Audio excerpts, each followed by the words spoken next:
Dedicated to Eastern and Southern Kentucky, this is WYNT Mountain News at 11.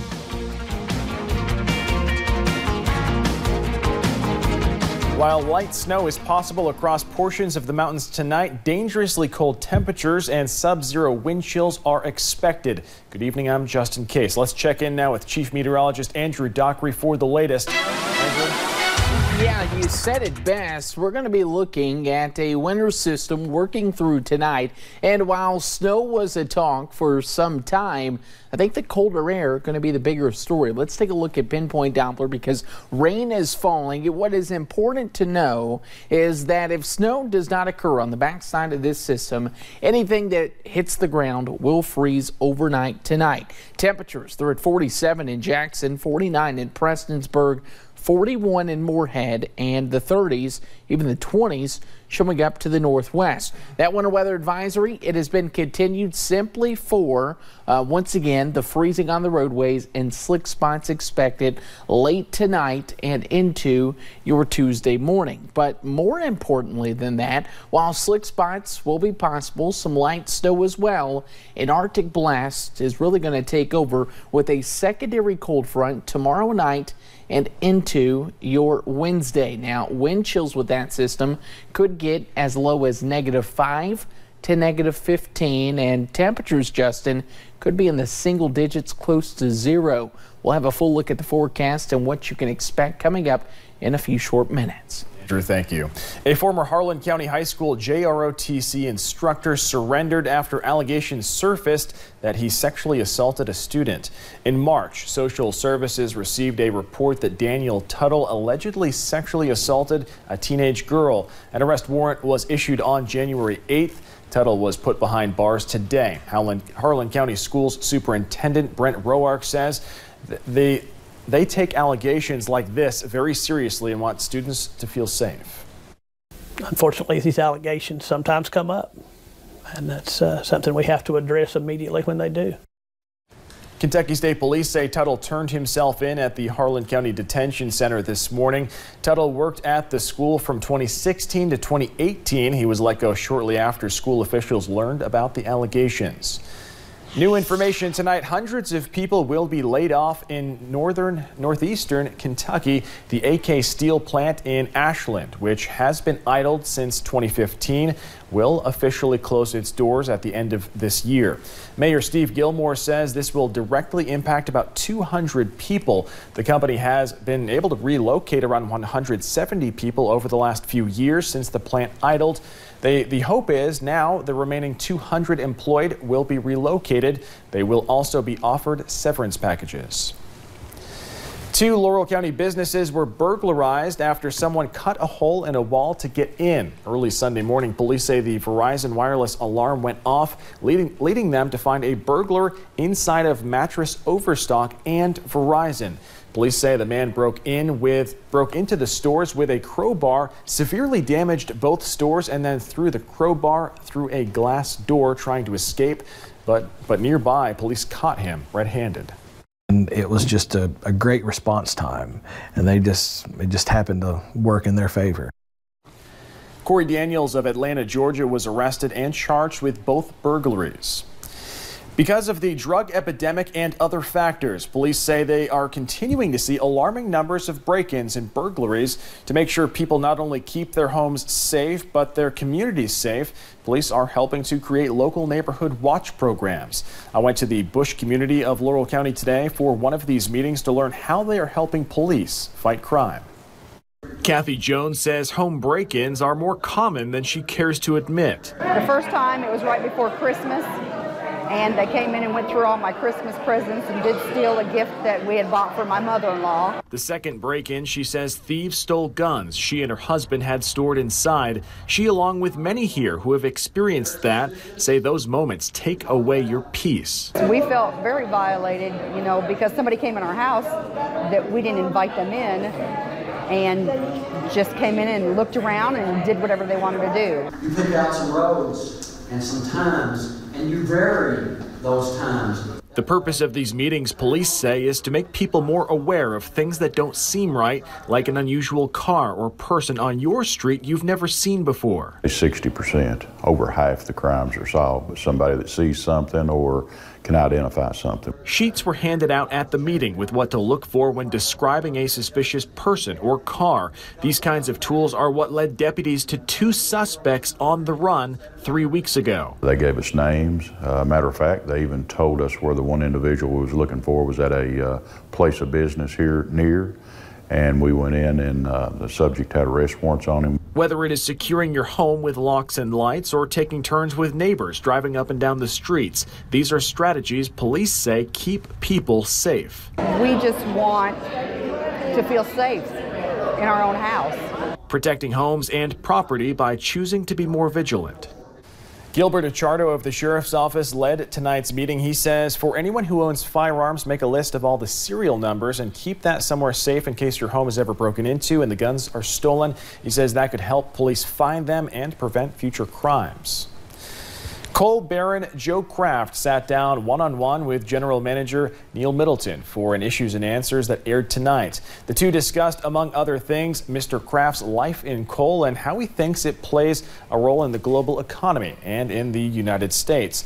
The two discussed the importance coal plays in eastern Kentucky, plus his role in growing Kentucky's population. I'm known, like you said earlier, I'm known as a coal guy, but I'm really an investor. And I do have a passion for Kentucky. I believe that there still can be jobs created in Kentucky in coal, but that doesn't mean that we can't invest in other things. You can watch the whole Issues and Answers on WYMT.com. Police say videos and tips sent in led them to 2 teens investigators believe threw a rock through a deputy's windshield. Those teens now face charges including assault. The sheriff says the deputy was responding to reports of someone throwing rocks from a bridge near Lexington Street, that's in Boyle County. His cruiser was hit in the process. The deputy crashed and the car flipped. We are told he only received minor injuries. Over the weekend, the cast of the Dukes of Hazzard celebrated their 40th anniversary.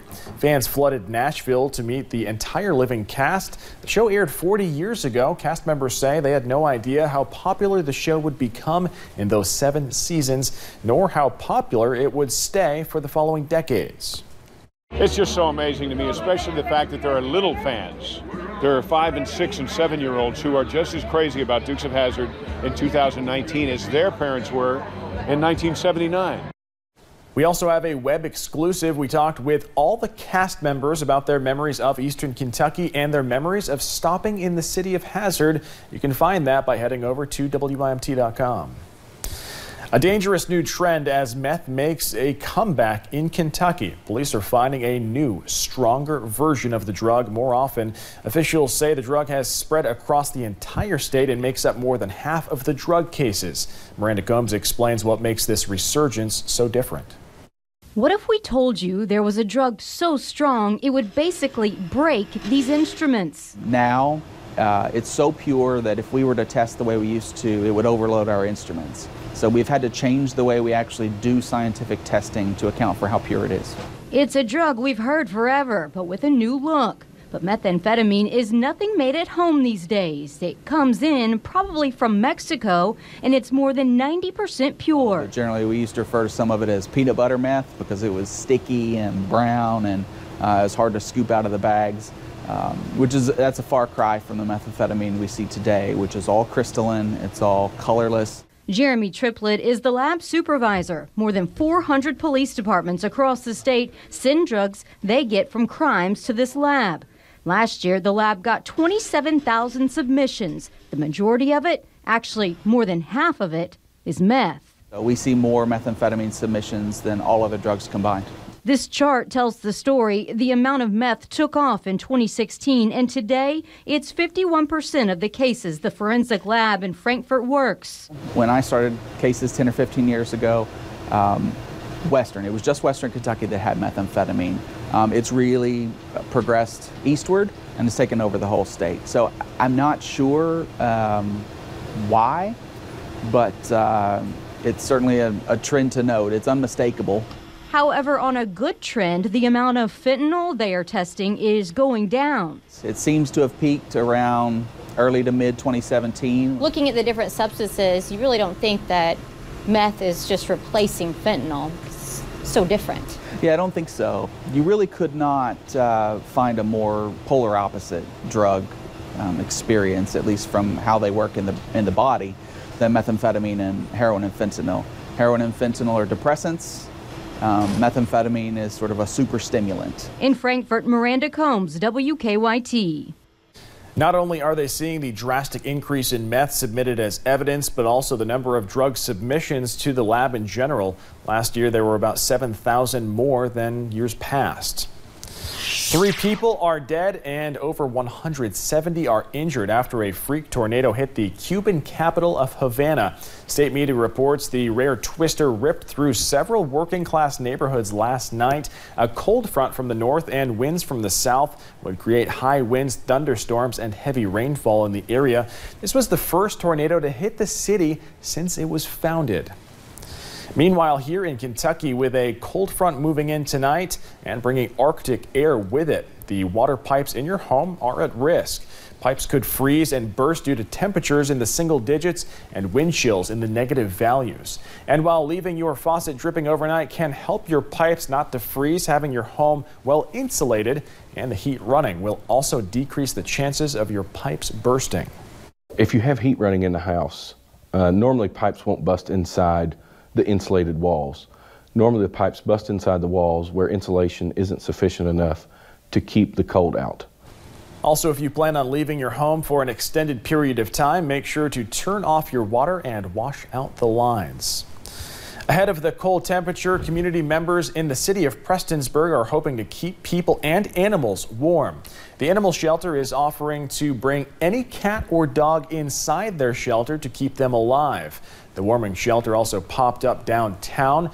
From tomorrow until Friday, people can come in and stay from 8 p.m. until 8 a.m. Deborah Bentley says the shelter is not easy to coordinate, but it is a necessity during these colder nights. It's definitely worth it because it's a need, you know, and it's going to be so cold for the next 3 days, and, you know, winter's not over. You do not need to pass a background check to stay in the warming shelter, but they are taking extra steps to be sure drugs are not brought into the house. The U.S. files charges against a Chinese tech giant coming up at 11. The details about the accusations against the company and one of its top executives. And that cold weather is going to be a topic for the next couple of days. We'll break down the wind chills and everything you need to know coming up next. The latest additions to Kentucky Lottery's team are looking to multiply the winnings. No doubt. There's 5 times the cash, 10 times, as well as 20 times and 50 times the cash. And 100 times the cash with a top prize of $1 million. Put a little